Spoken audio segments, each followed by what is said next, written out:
Get out. Get out right now before I pull this trigger. I said I am not going anywhere. You are bleeding out. That is an arterial bleed, sir. If you shoot me, you will be dead in 3 minutes. If I leave, you will be dead in 5. So you have a choice. You can kill the only person in this car who knows how to stop that bleeding, or you can put the gun down and let me save your life. Who sent you? Nobody sent me. I ordered an Uber. This is a black SUV.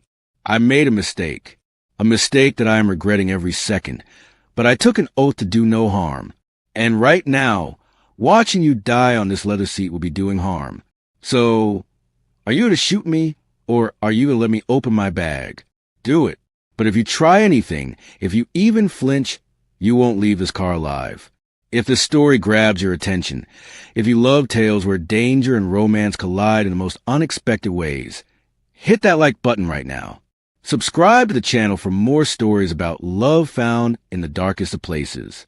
Let me know in the comments, would you have stayed to save him, or would you have run for your life?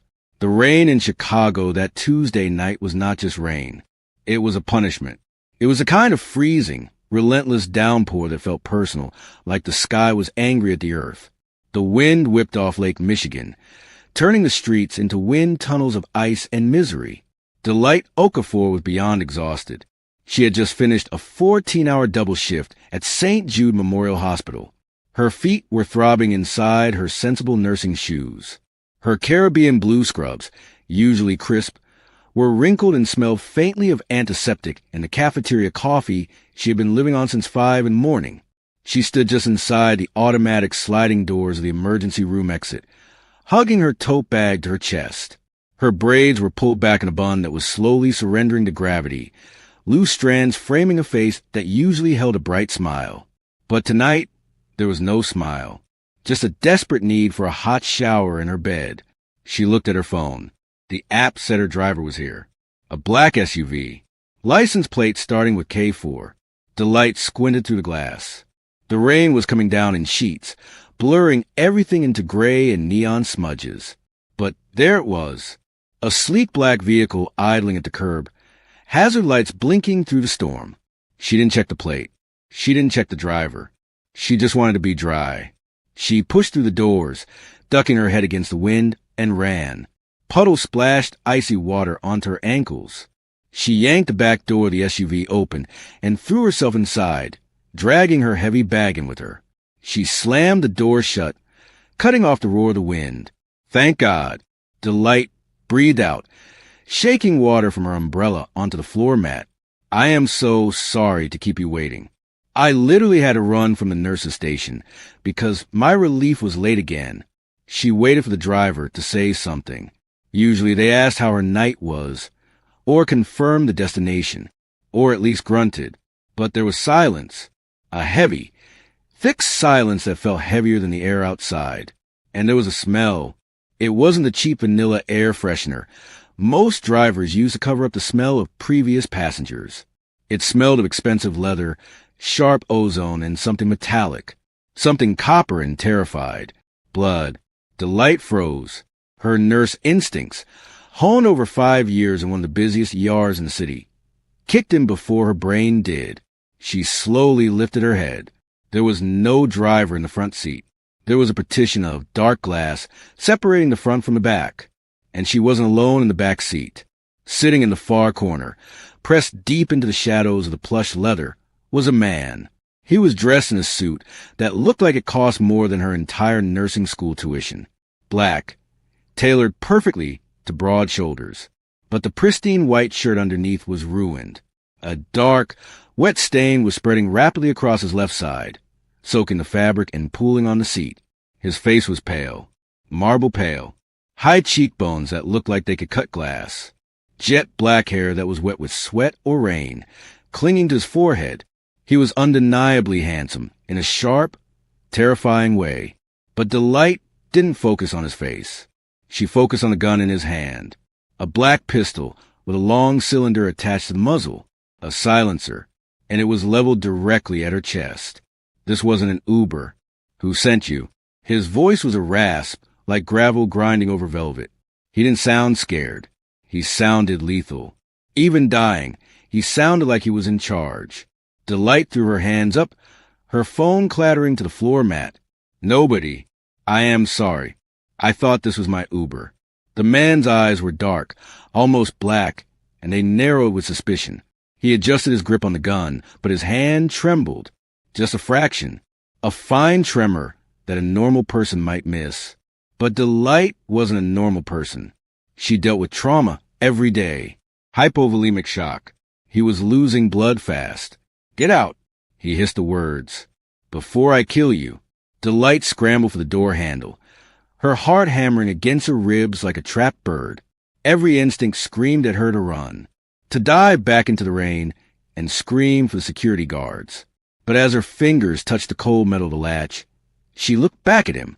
She saw the way his eyelids fluttered, the gray pallor spreading under his skin, the way the blood was pulsing from his side, not oozing. He had been hit in an artery. If she opened that door and ran, he would be dead before she reached the curb. Have you ever looked at a situation that could get you killed and felt a strange calm settle over you?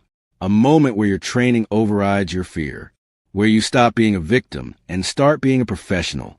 That is what happened to Delight. She took her hand off the door handle. You are bleeding out. She said it simply, matter of fact. The man blinked, trying to clear his vision. Get out! Sir, if you shoot me, you will still die. Delight's voice shook, but she forced steel into it. That is an arterial bleed. You need pressure on that immediately.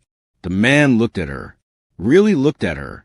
He saw the scrubs, the ID badge clipped to her collar, the exhaustion etched into her dark features. A nurse, he murmured. The realization seemed to drain the last of his adrenaline. The gun lowered to his lap. His head lolled back against the headrest. Ironic. I am opening my bag. Delight announced, moving slowly. I have a trauma kit. I carry it because, well, this is Chicago. He didn't stop her. He was fading. Delight moved across the seat, dropping to her knees on the plush floor mat. She didn't care about the mud on her shoes ruining the expensive carpet. She ripped open his shirt, buttons flying across the car. The wound was just above his hip. Ugly. Deep. A gunshot wound that had missed a bone, but hit something vital. This is going to hurt. She warned him. Do your worst. He gritted out. She pressed a pack of gauze directly into the wound. The man let out a guttural roar, a sound of pure animal pain. His hand shot out and gripped her shoulder with bruising force. His fingers dug into her scrub top, anchoring him to reality. But he didn't push her away.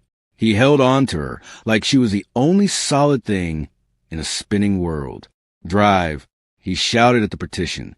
His voice was strained, weak, but it carried authority. The car surged forward. Delight was thrown back, but she kept her hands buried in the stranger's side. The acceleration pinned her against the seat as the SUV tore away from the curb. Where are we going? Delight yelled over the hum of the engine. You need a hospital. I work right there. Turn around. No hospital. He gasped, his eyes squeezed shut against the pain. No police. Just fix it. I cannot fix a gunshot wound in a moving car. You have to. He opened his eyes. They were hazy with pain, but the command in them was absolute. If I go to a hospital, my enemies find me. If they find me, they kill everyone, including you. Delight looked down at her hands, covered in his warm blood. She looked at the passing streetlights streaking through the tinted windows, blurring into lines of light. She had entered the wrong car, and now she was in a world she didn't recognize. What is your name? She asked. Her voice was soft but firm.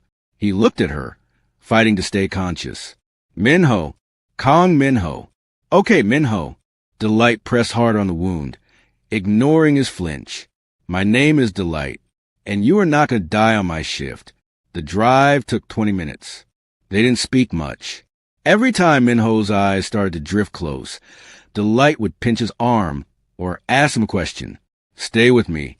What is your favorite color? Black. He murmured. Original. Do you have any allergies? Betrayal. Delight actually laughed, a short, hysterical sound. I meant penicillin, Minho, or latex. No allergies. Good. Keep talking. Tell me, Do you always bleed on strangers in expensive cars? Only on Tuesdays. He was delirious, but he was fighting. Delight respected that. She came from a family of fighters. Her mother had raised 4 children alone in Lagos. Her brother was studying engineering while working 2 jobs. They didn't know how to quit. And apparently, neither did this Korean man in a ruined suit. The car slowed down, turning sharply. They descended. The light changed from the orange glow of street lamps to the harsh, fluorescent white of an underground garage. The SUV stopped. The driver's door opened. A mountain of a man stepped out. He was huge, with a neck as thick as a tree trunk and a face that looked like it had been carved from granite. He opened the back door. He didn't speak English. He just looked at Delight. Then at Min-ho. "Help me get him up." Delight ordered. "Watch the side. Do not relieve pressure." They ended up in a private elevator. It rose smoothly, ignoring the lower floors, shooting straight to the top. The penthouse. The doors opened directly into the apartment. It was stark, modern. Walls of glass overlooked the city skyline, rain lashing against them. The floors were dark hardwood. The furniture was sparse, white and gray, like a showroom that nobody actually lived in. It was cold, so cold. Kitchen. Delight barked at the driver. Put him on the counter. They laid him on a massive kitchen island made of white marble. It looked too much like a morgue slab for Delight's liking. "I need light." Delight was in full triage mode now. The fear was gone, replaced by the mechanical efficiency of her training. And hot water. And vodka or whiskey. High proof. "Do you have a sewing kit?" The driver stared at her blankly. "Translate." Delight looked at Min-ho. "Tell him what I need." Now, Min-ho, pale and sweating, managed to rattle off a string of rapid Korean. The driver's eyes widened, but he nodded and ran off. For the next hour, Delight wasn't a scared woman who had made a mistake. She was a machine. She cleaned the wound with whiskey. Min-ho hissed through his teeth, his knuckles turning white as he gripped the edge of the marble island. "I have to get the bullet out." Delight said, holding a pair of tweezers she had sterilized with a lighter from her bag. "I don't have lidocaine. I don't have anesthesia. This is going to be agony." "Do it." Min-ho stared up at the ceiling lights. Delight looked at him, at the sweat beading on his forehead, at the absolute control he was trying to maintain over his own body. "Bite on this." She handed him a leather belt the driver had provided.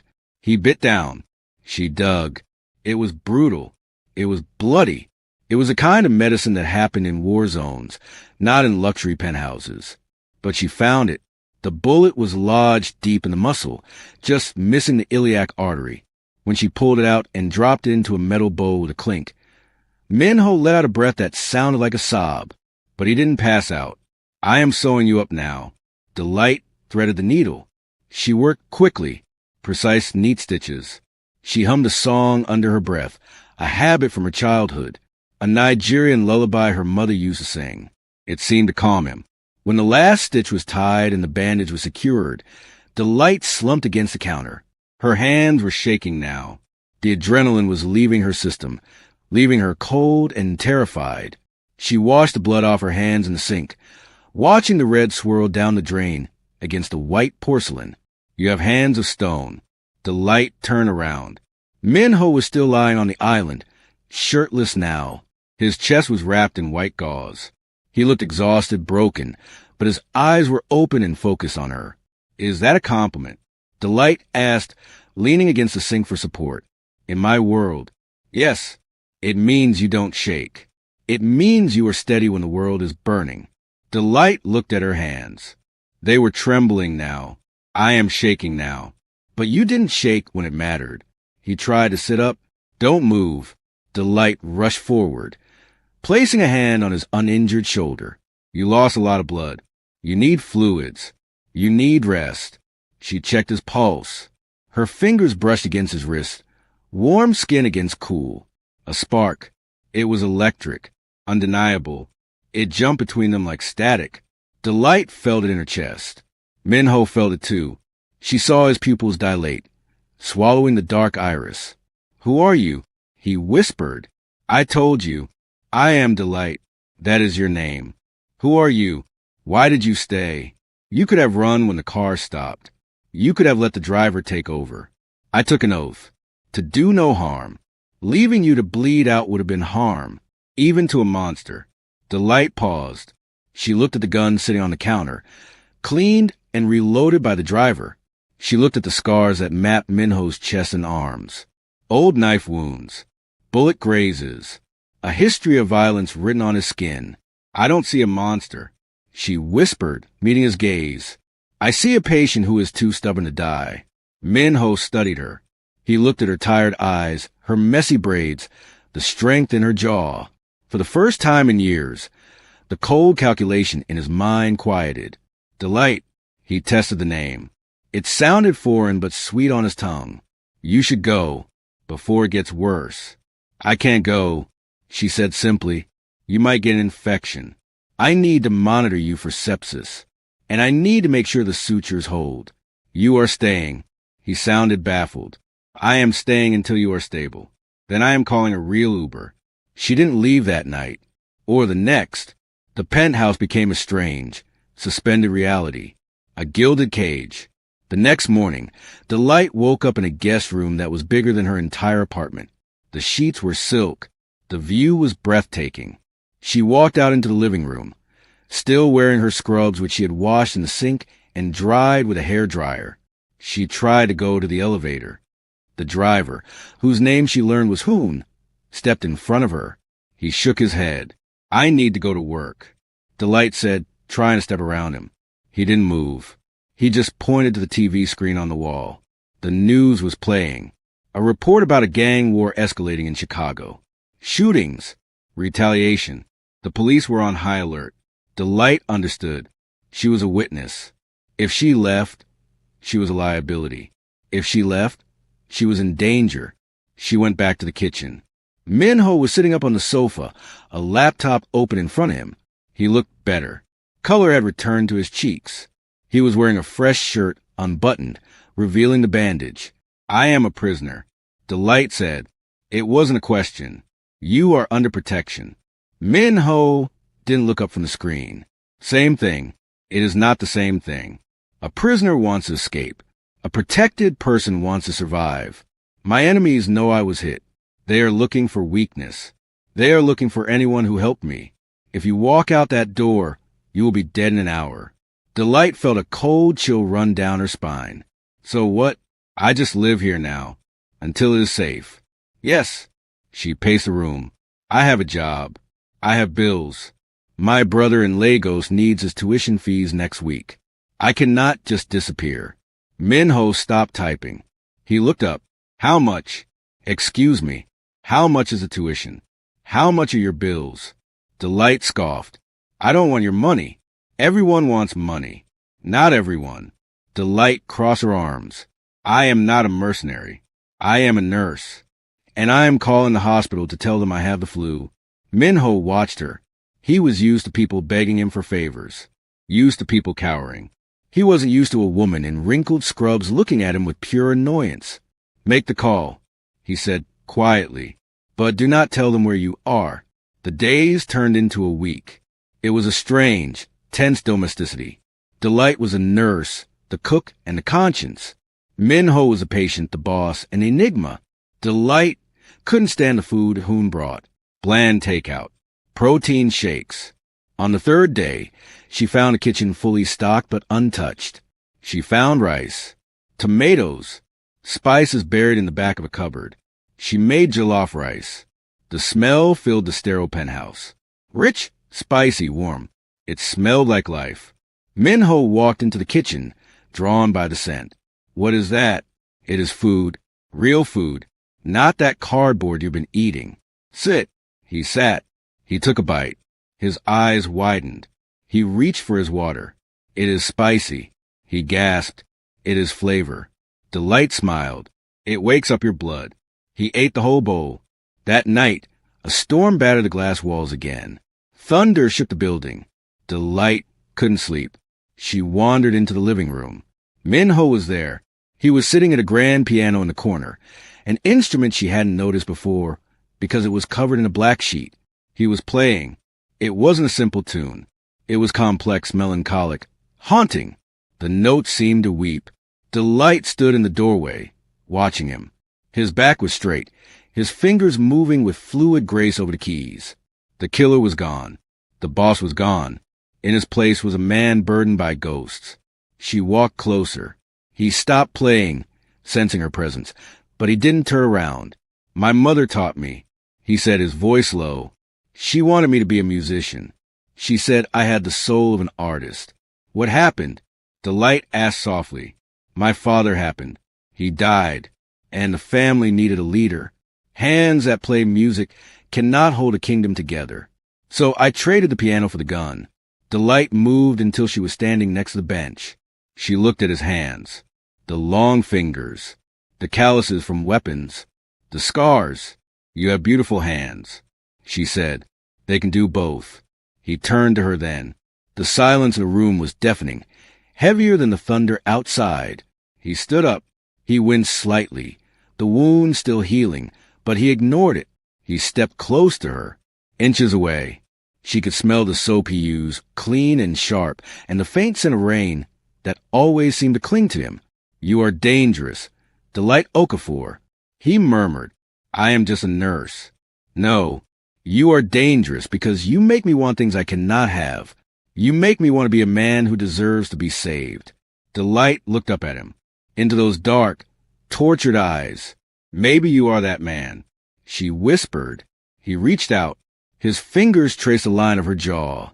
His touch was hesitant, reverent, like he was touching something holy. Delight leaned into it. Her heart was pounding a rhythm that had nothing to do with fear and everything to do with desire. He kissed her then. It wasn't gentle. It was desperate, a collision of two worlds that had no business touching. He kissed her like he was drowning, and she was the only air left in the universe. Delight wrapped her arms around his neck, careful of his wound, and pulled him closer. She tasted the loneliness on his lips, the hunger, the need. For a moment, the war outside didn't exist. The gang violence, the blood, the danger. It was just them, a man and a woman in a glass tower, holding onto each other while the storm raged.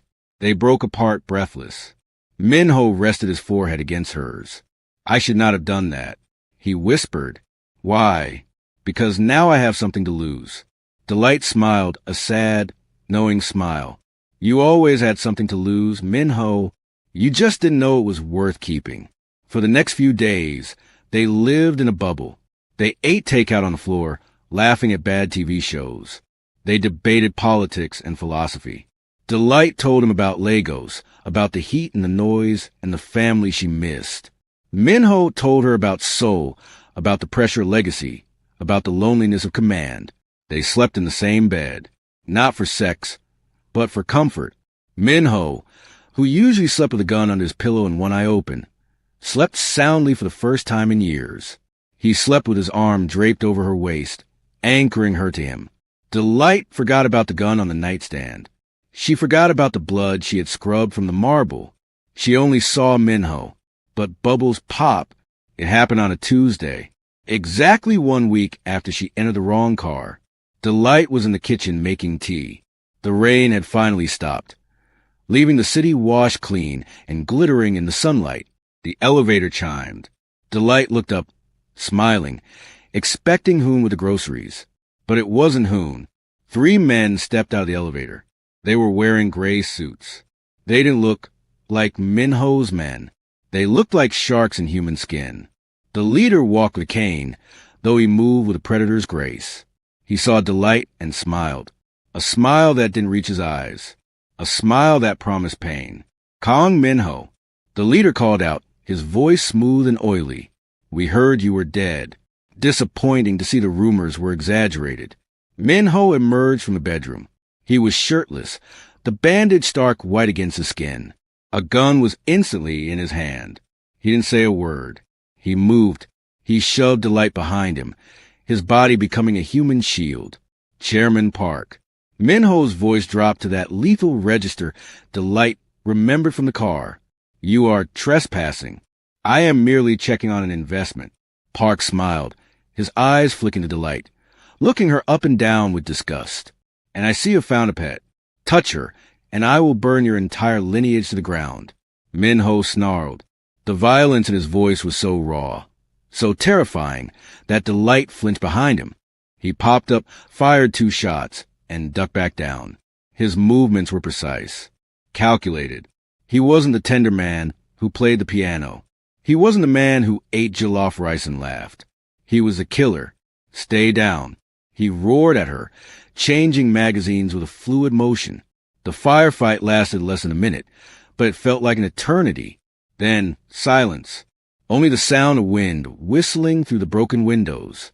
Min-ho stood up, chest heaving. He kept his gun raised. Hoon appeared from the service entrance, weapon drawn. He had flanked them. 3 men lay dead on the expensive hardwood floor. Chairman Park was gone, having fled when the shooting started. Min-ho didn't look at the bodies. He turned to Delight. She was shaking, uncontrollably. She was staring at the blood pooling on the floor, so much darker and uglier than the blood she saw in surgery. This was violence. This was death. Delight. He reached for her. She flinched. The movement was small, involuntary, a reflex of pure terror. But it broke him. Min-ho froze. His hand hovered in the air, inches from her face. He saw the fear in her eyes, the horror. He saw that she was looking at him not as her savior, but as the cause of this nightmare. The light in his eyes died.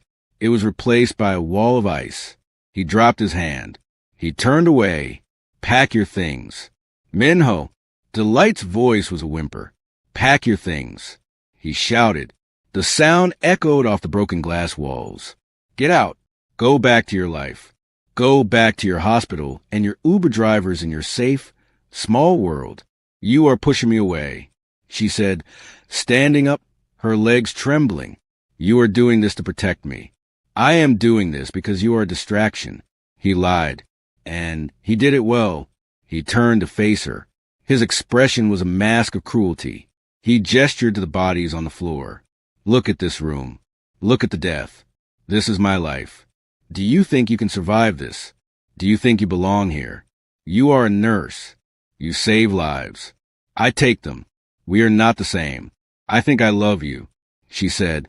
The words tumbled out before she could stop them.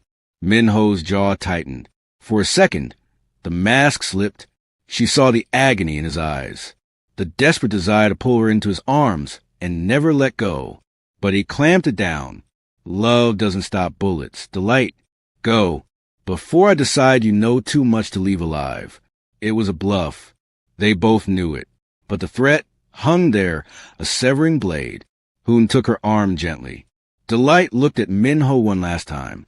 He was standing amidst the ruin of his home, a king in a destroyed castle alone. She let Hoon lead her away.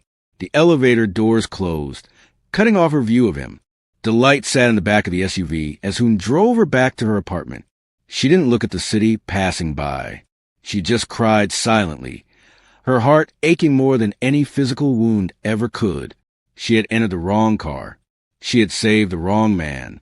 And now she was paying the price. 2 months, 60 days, 1,440 hours. That is how long it takes for a heart to break, heal wrong, and then break all over again. Delight went back to work. She put on her Caribbean blue scrubs. She pulled her braids back into a bun. She smiled at patients. She inserted IVs with hands that were steady as stone. But she was a ghost. Her friends at the hospital noticed. They whispered in the break room. Delight used to be the loudest laugh in the room. Now she was quiet. She jumped when a tray dropped in the cafeteria. She flinched when the ambulance sirens wailed too close. And she never, ever took an Uber. She bought a used Honda Civic. A sensible, safe, boring car. She drove herself to work and back. She locked the doors the second she got inside. She checked the back seat every single time. Trauma leaves a mark. It rewrites your reflexes. Have you ever missed someone who terrified you? Have you ever laid in bed at night, staring at the ceiling, wishing for the smell of rain and expensive cologne, even though that smell meant danger? Delight did. She checked the news every morning. Not the weather or the celebrity gossip. She checked the crime beat. Gang war in Chicago escalates. 3 bodies found in a warehouse. K-Star Logistics under investigation. Every headline made her stomach turn. She looked for his name. Kong Min-ho. She looked for his obituary. She was terrified that one day she would scroll through her phone and see his face in black and white, lifeless. She didn't know which was worse, knowing he was out there, alive, and choosing not to find her, or the possibility that he was dead, and she would never know. But Min-ho wasn't dead. While Delight was existing in the gray world of the hospital, Min-ho was burning the city down. He wasn't sitting in his broken penthouse mourning. He was working. He went to war. Not for territory, not for money, for safety. He hunted down every remnant of Chairman Park's organization. He dismantled the networks that had threatened him. He became the monster they accused him of being, so that he could eventually become the man she needed him to be. He slept 3 hours a night. He ate standing up. He wore bulletproof vests under his suits every single day. And every night, before he closed his eyes, he took a small plastic rectangle out of his pocket. A hospital ID badge. Delight Okafor. Registered nurse. St. Jude Memorial. He would run his thumb over her picture. The bright smile she wore in the photo. The smile he had stolen. Hoon, his driver, watched him. Hoon knew better than to speak.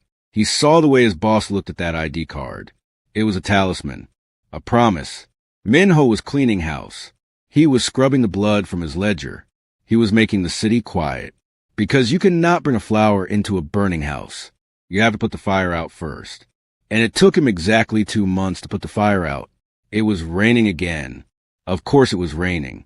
The universe has a sense of irony that is almost cruel.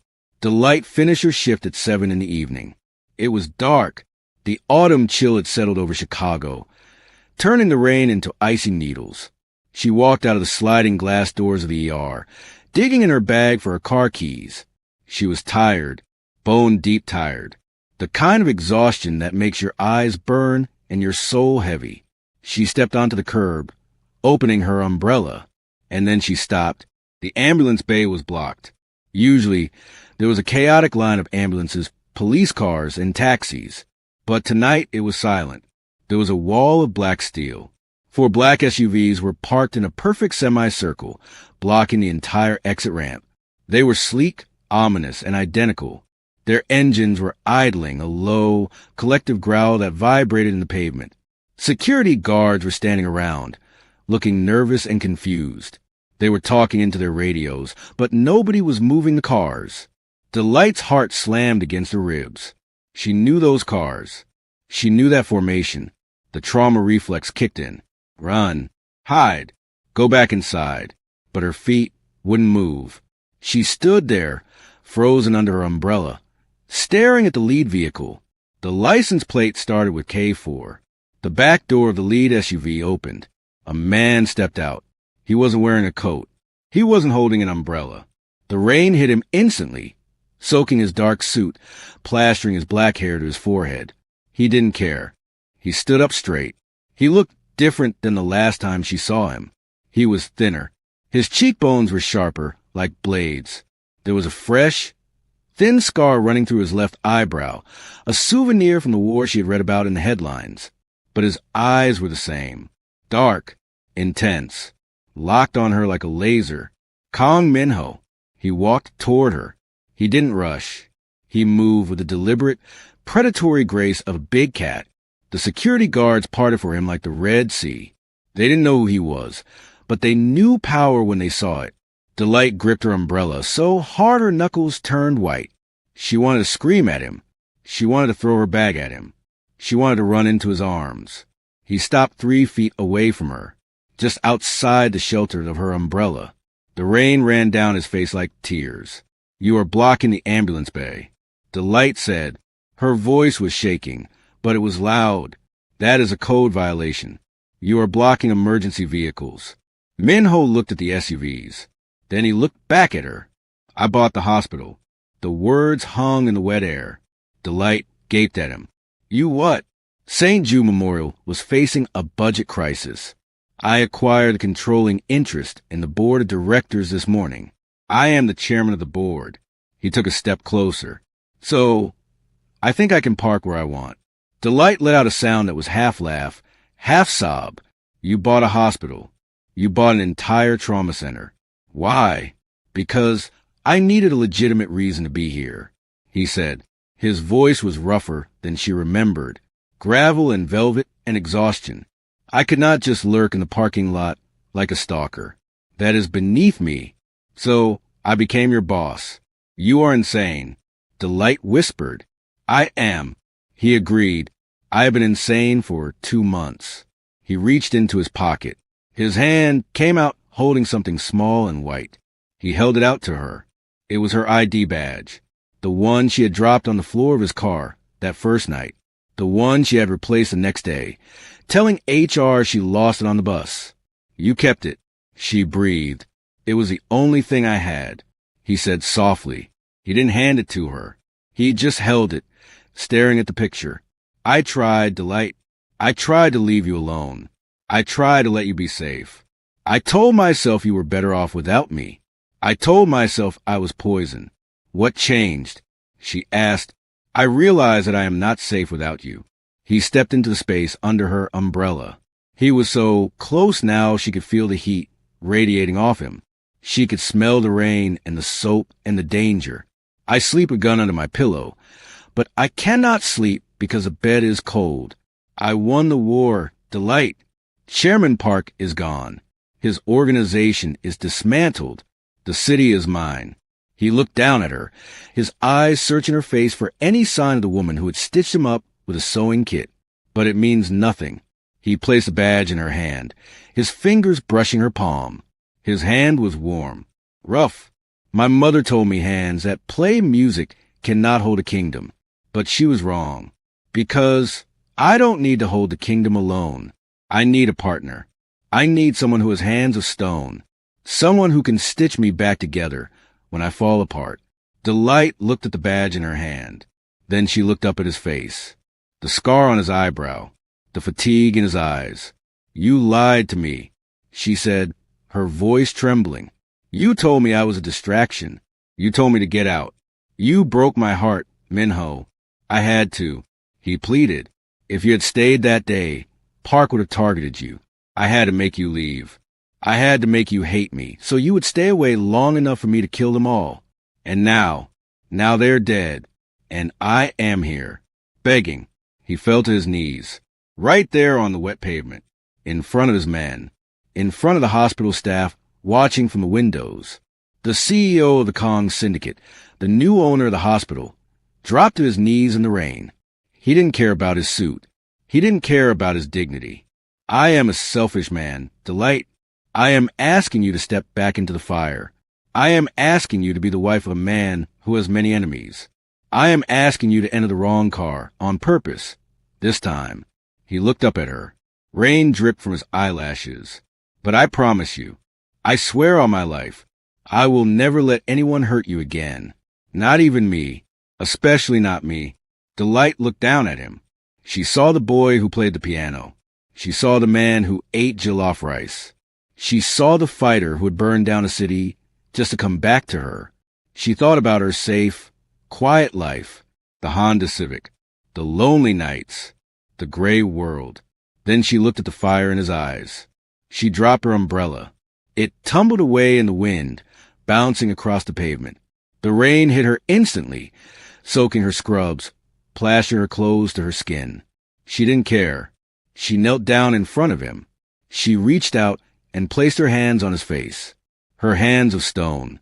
You are still bleeding, she whispered, tracing the fresh scar on his eyebrow with her thumb. Minho closed his eyes, leaning into her touch like a starving man offered bread. Then fix me, he whispered. Delight smiled. It was a small smile, but it was real. It reached her eyes. It lit up the dark, rainy night. I am going to need a first aid kit, she said, and maybe some jollof rice. And you are paying for my brother's tuition for the rest of his life. Minho let out a breath he seemed to have been holding for 60 days. He opened his eyes. They were shining. Done. Everything. Anything you want. Delight leaned forward and kissed him. It tasted of rain. It tasted of forgiveness. It tasted of forever. Minho wrapped his arms around her, pulling her close, burying his face in her neck. He held her tight enough to bruise, tight enough to never let go. The rain washed over them, baptizing them, cleaning away the blood and the fear and the time apart. Around them, the security guards watched in stunned silence. The nurses in the windows pressed their faces against the glass. Hoon, standing by the car, allowed himself a small, rare smile. Minho stood up, pulling Delight with him. He looked at the black SUV. The door was open. The dark interior waited. "Take me home, Minho," she said. He didn't wait. He swept her up into his arms, bridal style. She laughed, a sound of pure joy that cut through the storm. He carried her to the car. He didn't let her walk. He placed her gently in the back seat, then climbed in after her. The door slammed shut. The lock clicked. And for the first time in 2 months, Delight Okafor was exactly where she belonged. The convoy of SUVs pulled away, disappearing into the rainy Chicago night, leaving the hospital behind. Epilogue, 1 year later. The penthouse was different. The cold, sterile showroom furniture was gone. In its place were plush velvet sofas in deep blues and golds. There were colorful rugs. There were plants everywhere, thriving in the sunlight that poured through the repaired glass walls. The smell of ozone and blood was gone. It was replaced by the scent of spices, vanilla, and fresh flowers. Delight sat at the grand piano. She wasn't playing. She was watching. Minho was playing. He played Chopin. But it didn't sound like weeping anymore. It sounded like triumph. He finished the piece and turned to her. He looked healthy. The shadows under his eyes were gone. He was wearing a casual sweater, something he never would have worn before. "How was that?" he asked. "Better," Delight said, walking over to him. "But you rushed the tempo in the third movement." Minho laughed. He pulled her down onto his lap. "Everyone else in this city is terrified of me. My board of directors trembles when I walk into the room. But my wife criticizes my piano playing. Someone has to keep you humble." Delight kissed his cheek. She rested her head on his shoulder, looking out at the city. It was still a dangerous city. Minho still had enemies. He still wore a gun when he left the house. But inside these walls, there was peace. Delight was still a nurse. She ran the pediatric wing of St. Jude Memorial now. She had turned it into the best trauma center in the state, funded entirely by anonymous donations from K-Star Logistics. She still had hands of stone. But now, she used them to hold her husband. Minho wrapped his arms around her waist. "Do you regret it?" he asked quietly. He asked her this sometimes, late at night, when the old insecurities crept in.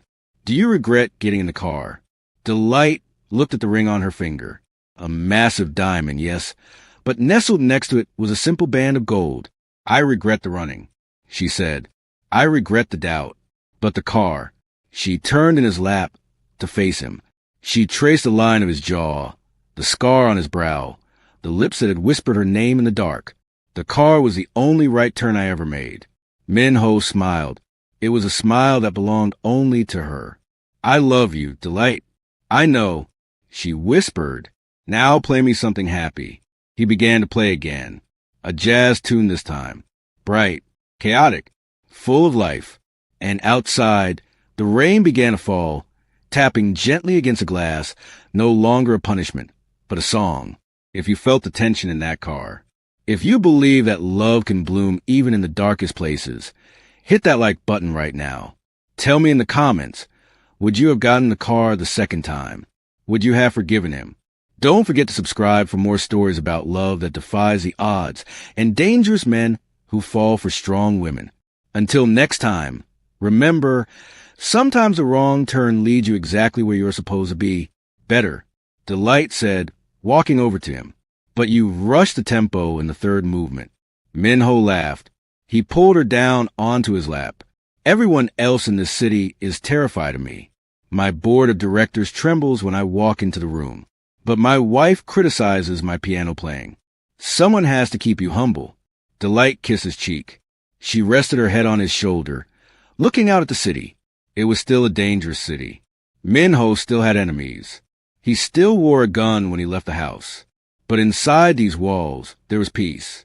Delight was still a nurse. She ran the pediatric wing of St. Jude Memorial now. She had turned it into the best trauma center in the state, funded entirely by anonymous donations from K-Star Logistics. She still had hands of stone, but now she used them to hold her husband. Minho wrapped his arms around her waist. "Do you regret it?" he asked quietly. He asked her this sometimes, late at night, when the old insecurities crept in. "Do you regret getting in the car?" Delight looked at the ring on her finger. A massive diamond, yes, but nestled next to it was a simple band of gold. "I regret the running," she said. "I regret the doubt. But the car." She turned in his lap to face him. She traced the line of his jaw, the scar on his brow, the lips that had whispered her name in the dark. "The car was the only right turn I ever made." Minho smiled. It was a smile that belonged only to her. "I love you, Delight." "I know," she whispered. "Now play me something happy." He began to play again. A jazz tune this time. Bright, chaotic, full of life. And outside, the rain began to fall, tapping gently against a glass, no longer a punishment, but a song. If you felt the tension in that car, if you believe that love can bloom even in the darkest places, hit that like button right now. Tell me in the comments, would you have gotten the car the second time? Would you have forgiven him? Don't forget to subscribe for more stories about love that defies the odds and dangerous men who fall for strong women. Until next time, remember, sometimes a wrong turn leads you exactly where you're supposed to be.